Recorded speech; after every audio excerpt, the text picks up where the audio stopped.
একটা আর্টারি হলো আর coronary artery, আরেকটা আর্টারি হলো এল করোনারি আর্টারি, আরেকটা আর্টারি হলো ব্রাঞ্চ করোনারি আর্টারি। এই তিনটা আর্টারিকে একসাথে করোনারি আর্টারি বলা হয়। তো হার্টটা হলো মূলত ডাইজেস্ট সিস্টেমের, আমরা শরীরের বডিতে একাধিক সিস্টেম রয়েছে, ওই সিস্টেমের মধ্যে যেটা আমাদের কার্ডিওভাস্কুলারি সিস্টেম আছে, ওই কার্ডিওভাস্কুলারি সিস্টেমের একটা বড় পার্ট হলো এই হার্ট। হার্টের ভিতরে যেহেতু তিনটা আর্টারি নিয়ে, যে মূল আর্টারি গুলো তিনটা আর্টারি নিয়ে একসাথে করোনারি আর্টারি তৈরি হয়। তো এই হার্ট আমাদের পুরা 21 দিন মায়ের গর্ভে বা মায়ের প্রেগনেন্সি অবস্থায় 21 দিনের মাথায় এই হার্টের অস্তিত্ব পাওয়া যায়। জন্মলগ্ন থেকে এই হার্ট পাম্পিং করে আসছে আমাদের শরীরে এর বিরতিহীন ভাবে।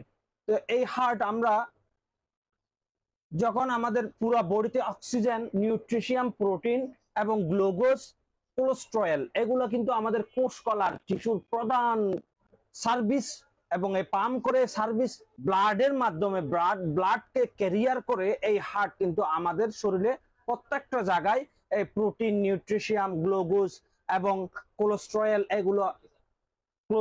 এগুলা কিন্তু সাপ্লাই করে।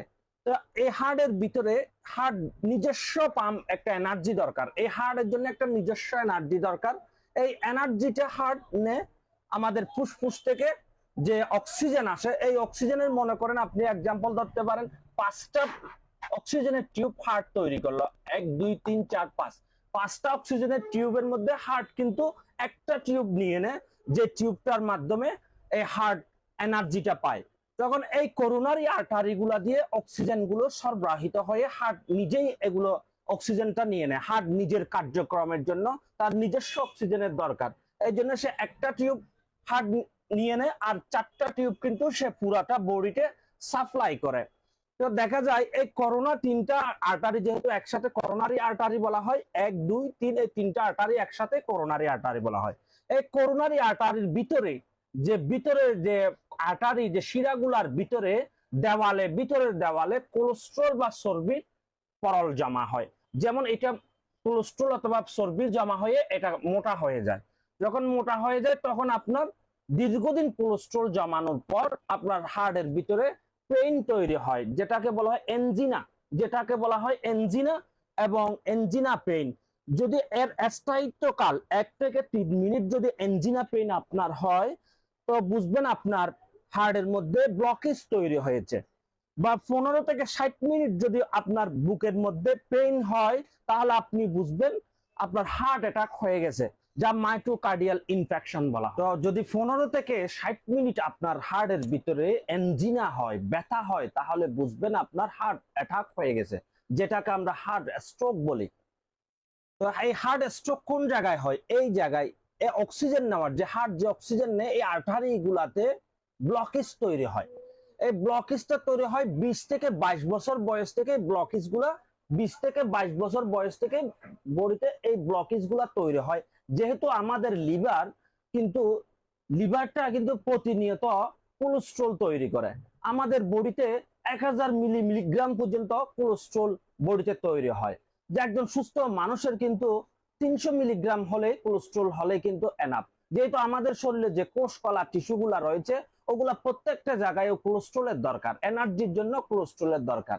তো আপনি যখন অনিয়ন্ত্রণহীন কোলেস্ট্রল যখন আপনার বডিতে চলে আসবে, যেমন খাদ্যদ্রব্যের মধ্য দিয়ে আপনার বডিতে তেল জাতীয় খাবার বা আপনার বিভিন্ন কোলেস্ট্রল যুক্ত খাবার যখন আপনি খাবেন, তখন আপনার বডিতে অনিয়ন্ত্রিত কোলেস্ট্রল তৈরি হবে।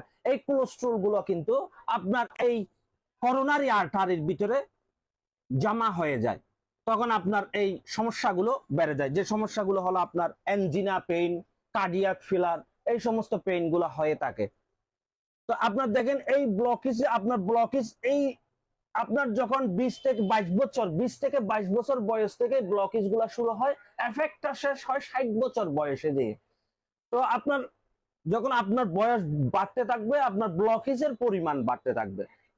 যখন আপনার দৌড়ালে যখন আপনার কোনো ব্যথা হচ্ছে না, এনজিনা হচ্ছে না, তাহলে বুঝে নেবেন আপনার ব্লকেজ 50% হয়েছে।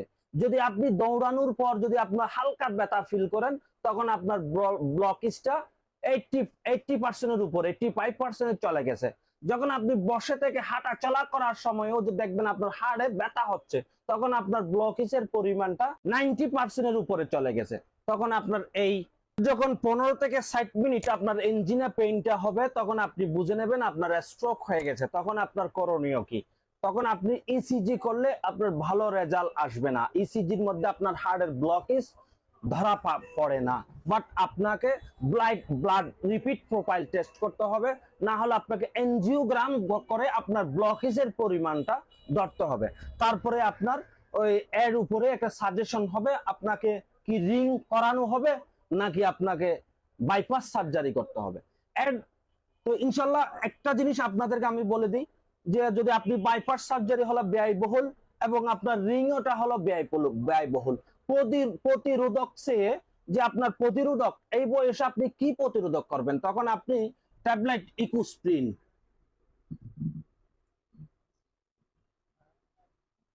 75 প্রতিরোধক হিসেবে আপনি অনলি একটা করে ডেলি একটা করে চলবে।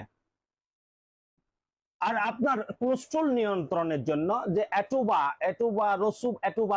রসুবাস্টিটিন, এটাও আপনি সকালবেলায় ট্যাবলেট রসুবাটেন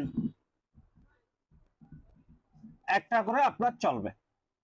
আপনি প্রতিরোধের চেয়ে যদি আপনার পেইন তৈরি হয় বুকের ভিতরে, যখন আপনার পেইন হচ্ছে, তখন আপনি যে নিডুকাট স্প্রে আছে ওই স্প্রেটা জিহ্বার নিচে করে নেবেন। কিছুটা হলে আপনি স্বস্তি বোধ করবেন এবং পরবর্তী আপনি ডাক্তারের সাথে বা যারা কনসালটেন্ট লেভেলে সার্জারি, হার্ট লেভেলে সার্জারি, তাদের যোগাযোগ করতে পারেন। তারপর আপনার যদি আপনার কাছে যদি আরেকটা জিনিস থাকে, নিডুকাট ট্যাবলেট দুইটা কিন্তু একসাথে আপনি জিহ্বার নিচে যদি দেন, তাহলে আপনার হার্ট ফেল আউট থেকে আপনি বেঁচে